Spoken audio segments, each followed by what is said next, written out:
विद्यार्थियों, आज हम भारत के राष्ट्रपति की संकटकालीन शक्तियों पर चर्चा करेंगे। भारत के संविधान में राष्ट्रपति को आपातकाल की स्थिति का सामना करने के लिए कुछ शक्तियां प्रदान की गई है। इन शक्तियों का विवेचन हम इस प्रकार से कर सकते हैं। पहली जो शक्ति है वो है युद्ध, बाहरी आक्रमण या सशस्त्र विद्रोह की स्थिति से संबंधित संकटकालीन व्यवस्था, अनुच्छेद 352, है ना।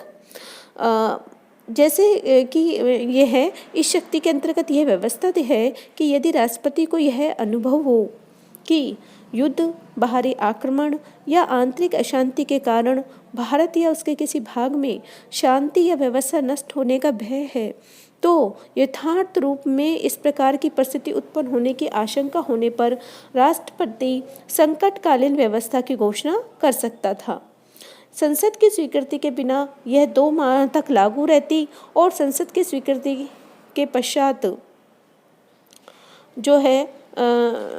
इसे शासन जब तक लागू रखना चाहता रख सकता था। किंतु 44वें संशोधन के द्वारा राष्ट्रपति की इस शक्तियों में कुछ संशोधन किए गए हैं और वर्तमान में इस संबंध में जो प्रावधान किया गया है वो यह है कि आपातकालीन इस युद्ध, बाहरी आक्रमण या सशस्त्र विद्रोह अथवा इस प्रकार की आशंका होने पर ही घोषित किया जा सकेगा और केवल आंतरिक अशांति के नाम पर आपातकाल जो है घोषित नहीं किया जा सकता। दूसरी जो बात यह है कि राष्ट्रपति के द्वारा अनुच्छेद 352 के अंतर्गत आपातकाल की घोषणा तभी की जा सकेगी जबकि मंत्री परिषद लिखित रूप में राष्ट्रपति को ऐसा लिख करने के लिए जो है परामर्श दे। तीसरी जो बात है 44वें संशोधन के द्वारा जो जोड़ी गई वो यह है कि घोषणा के 1 माह के अंतर्गत संसद विशेष बहुमत, पृथक पृथक संसद के दोनों सदनों के कुल बहुमत एवं उपस्थित मतदान में भाग लेने वाले सदस्यों के 2/3 बहुमत से इसकी स्वीकृति आवश्यक होगी और इसे लागू रखने के लिए प्रति 6 माह बाद जो है स्वीकृति आवश्यक होगी। चौथी जो बात है वो यह है कि लोकसभा में उपस्थित एवं मतदान में भाग लेने वाले सदस्यों के साधारण बहुमत से आपातकाल की घोषणा समाप्त की जा सकती है। आपातकाल पर विचार हेतु लोकसभा के 110 सदस्यों की मांग पर अनिवार्य रूप से बुलाई जाएगी। राष्ट्रपति के द्वारा की गई संकटकालीन घोषणा को न्यायालय में चुनौती दी जा सकती है। राष्ट्रपति द्वारा अनुच्छेद 352 के अधीन संकट की घोषणा पूरे देश या इसके किसी भाग के लिए भी की जा सकती है। इस घोषणा के लागू रहते समय अनुच्छेद 19 द्वारा नागरिकों को प्रदत्त स्वतंत्रताएं स्थगित की जा सकती हैं। मूल संविधान में व्यवस्था थी कि संकट काल के समय नागरिक अपने मौलिक अधिकारों की रक्षा के लिए न्यायालय की शरण नहीं ले सकेंगे, लेकिन 44वें संवैधानिक संशोधन के आधार पर व्यवस्था की गई कि आपातकाल में भी व्यक्ति के जीवन और शारीरिक स्वाधीनता के अधिकार को समाप्त या सीमित नहीं किया जा सकेगा, लेकिन इसके अतिरिक्त अन्य अधिकारों की रक्षा के लिए नागरिक न्यायालय की शरण नहीं ले सकेंगे। राष्ट्रपति इस संकट काल के समय संसद को राज्य सूची के विषयों पर भी कानून बनाने का अधिकार दे सकता है। राष्ट्रपति केंद्र और राज्यों के बीच आय के वितरण में भी परिवर्तन कर सकता है। दूसरी जो शक्ति है वो है राज्यों में संवैधानिक तंत्र के विफल होने पर संकटकालीन अवस्था, यानी संविधान के द्वारा संघीय सरकार को यह उत्तरदायित्व सौंपा गया है कि वह देखे कि प्रत्येक राज्य की सरकार संविधान के उपबंधों के अनुसार चलाई जा रही है या नहीं। अनुच्छेद 356 के अनुसार राष्ट्रपति को राज्यपाल के प्रतिवेदन पर या अन्य किसी प्रकार से इस बात का समाधान हो जाए कि ऐसी परिस्थिति पैदा हो गई है कि राज्य का शासन संविधान के उपबंधों के अनुसार नहीं चलाया जा सकता, तो वह संकट काल की घोषणा कर सकता है। संसद के द्वारा एक बार प्रस्ताव पास कर राज्य में 6 माह के लिए राष्ट्रपति शासन लागू किया जा सकता है। 44वें संवैधानिक संशोधन के पूर्व राज्य में राष्ट्रपति शासन की अधिकतम अवधि 3 वर्ष थी,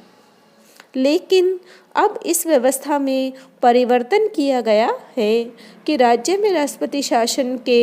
1 वर्ष की अवधि के बाद इसे और अधिक समय तक के लिए जारी रखने का प्रस्ताव संसद द्वारा तभी किया जा सकेगा जबकि इस प्रकार का प्रस्ताव पारित किए जाने के समय अनुच्छेद 352 के अंतर्गत संकट काल लागू हो और चुनाव आयोग यह प्रमाणित कर दे कि वर्तमान समय में राज्य में चुनाव करवाना संभव नहीं है। किसी भी परिस्थिति में 3 वर्ष के बाद राष्ट्रपति शासन लागू नहीं रखा जा सकेगा।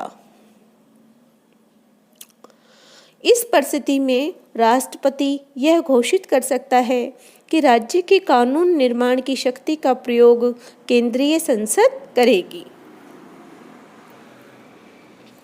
राष्ट्रपति राज्यपाल सहित राज्य के किसी भी अधिकारी की शक्तियों को अपने हाथ में ले सकता है। वह घोषणा के उद्देश्यों की पूर्ति के लिए उच्च न्यायालय की शक्ति को छोड़कर अन्य समस्त शक्ति अपने हाथ में ले सकता है।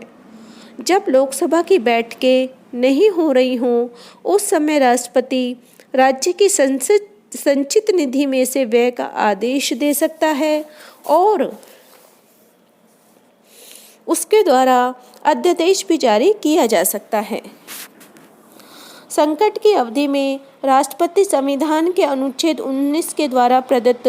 स्वतंत्रताओं पर रोक लगा सकता है और उसके द्वारा संवैधानिक उपचारों के अधिकार को भी स्थगित किया जा सकता है।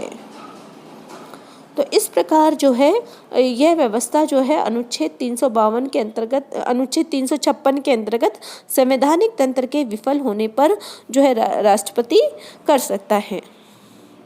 तीसरी जो शक्ति है वो है वित्तीय आपातकाल, अनुच्छेद 360,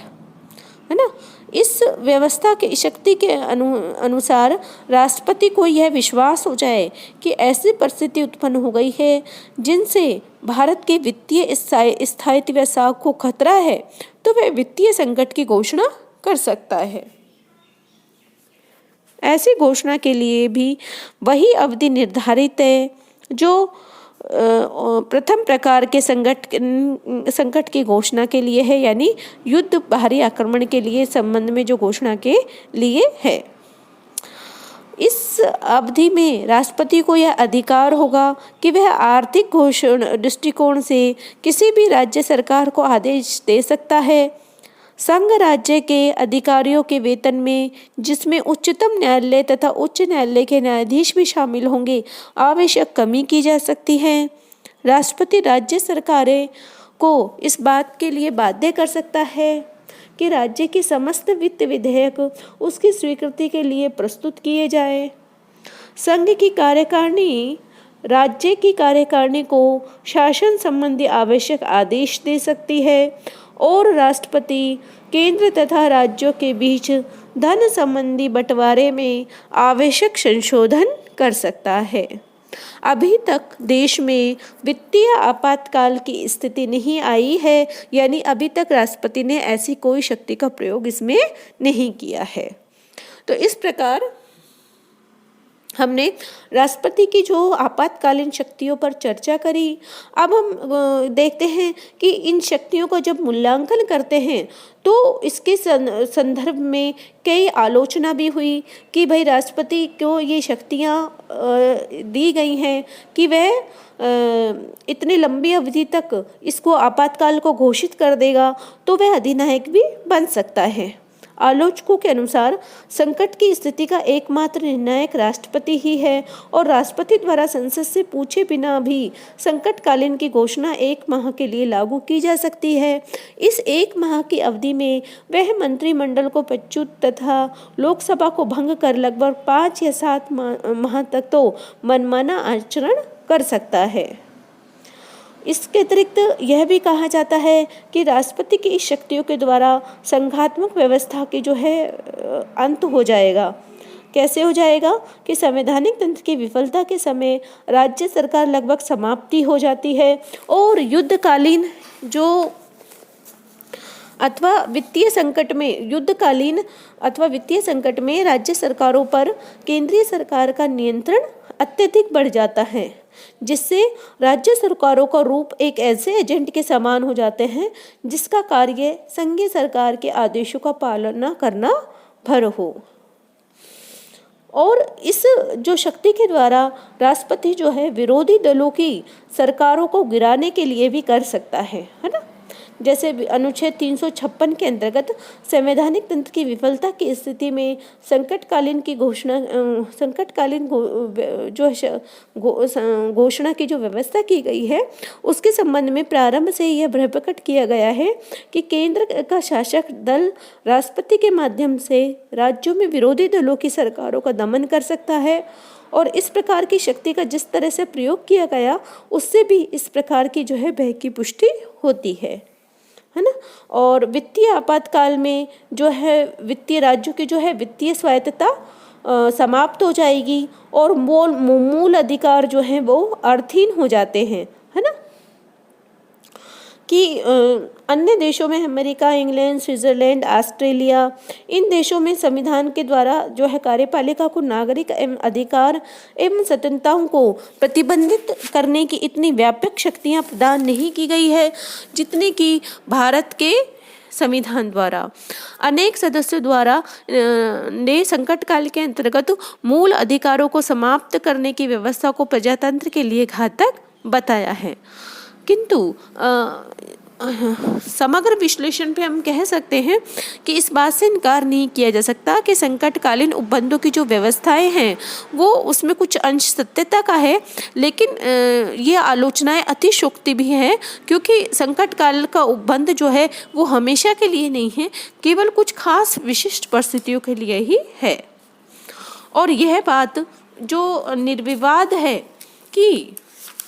इन जो संकट काल में व्यक्ति की पूर्ण राजभक्ति का अधिकारी केंद्रीय सरकार ही हो सकती है, राज्य सरकारें नहीं, है ना। जब संकट काल का सामना करना है तो हमें पूरे राष्ट्र को एकजुट होकर सामना करना पड़ेगा, तो उसमें राज्य भक्ति के स्थान पर केंद्रीय शक्ति का होना आवश्यक है।